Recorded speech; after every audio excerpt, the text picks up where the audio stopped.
Bom dia, meus irmãos, meus amigos do nosso grupo Grãozinhos no Caminho, do nosso canal do YouTube. Sejam todos bem-vindos aqui mais uma quinta-feira ao nosso compromisso diário, a nossa leitura do Evangelho segundo o Espiritismo e do Livro dos Espíritos, nossos Grãozinhos no Caminho. E o Grãozinho no Caminho de hoje traz para a gente o capítulo 8 do Evangelho: Bem-aventurados aqueles que têm puro coração. Deixai vir a mim as criancinhas. Bem-aventurados aqueles que têm puro coração, porque verão a Deus.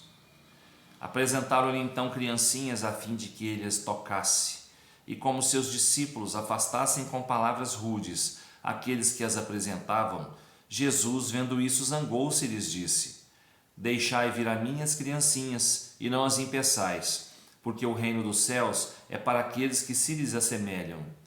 Eu vos digo em verdade, todo aquele que não receber o reino de Deus como uma criança, nele não entrará. E as tendo abraçado, as abençoou, impondo-lhes as mãos. A pureza do coração é inseparável da simplicidade e da humildade, e exclui todo pensamento de egoísmo e de orgulho. Por isso Jesus toma a infância por emblema dessa pureza, como a tomou para o da humildade.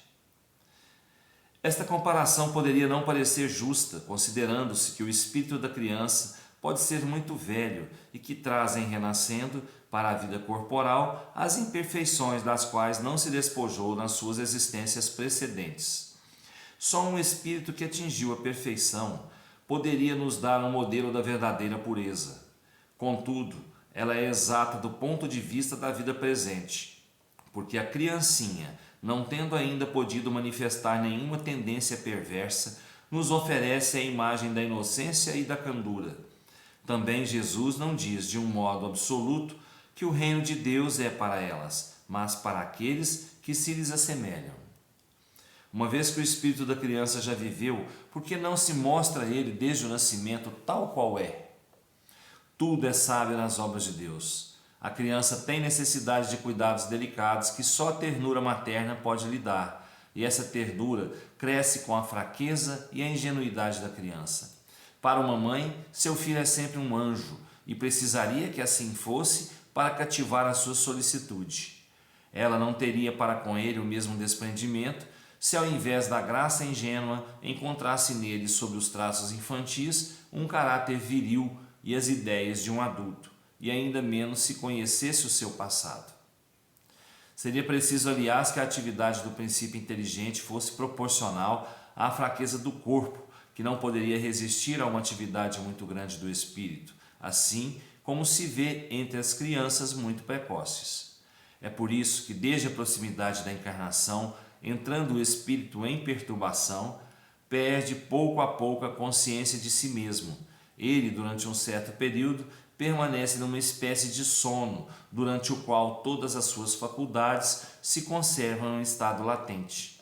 Esse estado transitório é necessário para dar ao espírito um novo ponto de partida e fazê-lo esquecer em sua nova existência terrestre as coisas que poderiam entravá-la. Seu passado, entretanto, reage sobre ele, que renasce para a vida maior, mais forte moral e intelectualmente, sustentado e secundado pela intuição que conserva da experiência adquirida. A partir do nascimento, suas ideias retomam gradualmente impulso, à medida que se desenvolvem os órgãos, de onde se pode dizer que durante os primeiros anos o espírito é verdadeiramente criança, porque as ideias que formam o fundo do seu caráter estão ainda adormecidas. Durante o tempo em que seus instintos dormitam, ele é mais flexível e por isso mesmo mais acessível às impressões que podem modificar a sua natureza e fazê-lo progredir, o que torna mais fácil a tarefa imposta aos pais. O espírito reveste, pois, por um tempo, a túnica da inocência, e Jesus está com a verdade quando, malgrado a anterioridade da alma, toma a criança por emblema da pureza e da simplicidade. Bom, Jesus não quis dizer, que o reino dos céus, é para as crianças, mas para aqueles que se lhes assemelham. Quer dizer, para aqueles que têm o coração puro, cheio de inocência, de amor, de alegria, de paz. O espírito já viveu muitas vezes, e ele traz sempre, quando volta à Terra, tudo aquilo que aprendeu. Aquilo fica gravado na sua memória espiritual. Só que, durante um certo tempo, para não atrapalhar o desenvolvimento desse ser que nasceu, dessa criança, vamos dizer, essas memórias ficam guardadas, ficam adormecidas, e com o passar do tempo, com o desenvolvimento dos órgãos humanos, esse espírito vai adquirindo o seu verdadeiro caráter, né? O que está gravado ali na sua memória começa a aflorar, começa a aparecer, né? Ele começa a se mostrar como verdadeiramente é, com tudo aquilo que traz na sua carga espiritual. Então, se todos nós trazemos, né, em nossa memória as coisas que nós já fizemos lá atrás, que nós aprendemos lá atrás, um dia nós vamos ter que mostrar isso, né? Mas qual a função dessa fase criança? É para que aqueles que assumiram o compromisso de cuidar dessa criança como pais, eles possam moldar, né, esse espírito que reencarnou.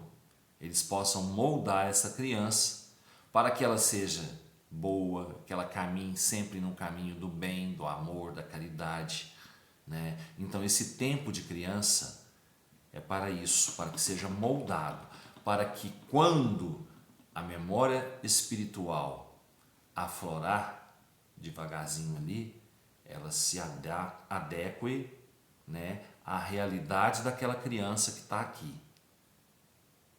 para que essa criança siga o seu caminho, já com o conhecimento adquirido, né, aflorando no dia a dia, que ela siga o seu caminho no caminho do bem, para que ela procure e seja sempre uma pessoa do bem.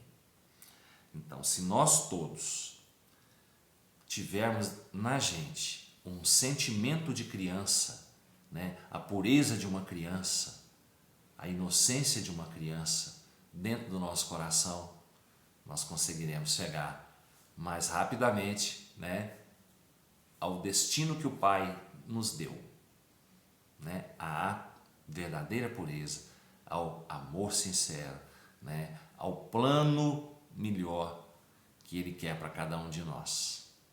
Então vamos procurar sempre, né, nos mirar na inocência da criança, na sua pureza, para que a gente possa abrandar sempre o nosso coração, né, e que a gente tenha um caminhar melhor, um caminhar mais suave e mais puro, até chegarmos, né, à pureza total, à pureza espiritual que o Pai quer que a gente chegue sempre. Eu acho que é isso, resumindo aí um pouquinho a leitura, né?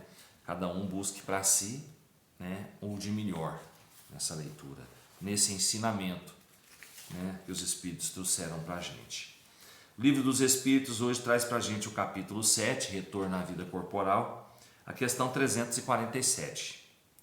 De que utilidade pode ser para o espírito sua encarnação num corpo que morre poucos dias depois do nascimento? O ser não tem consciência bastante desenvolvida de sua existência. A importância da morte é quase nula.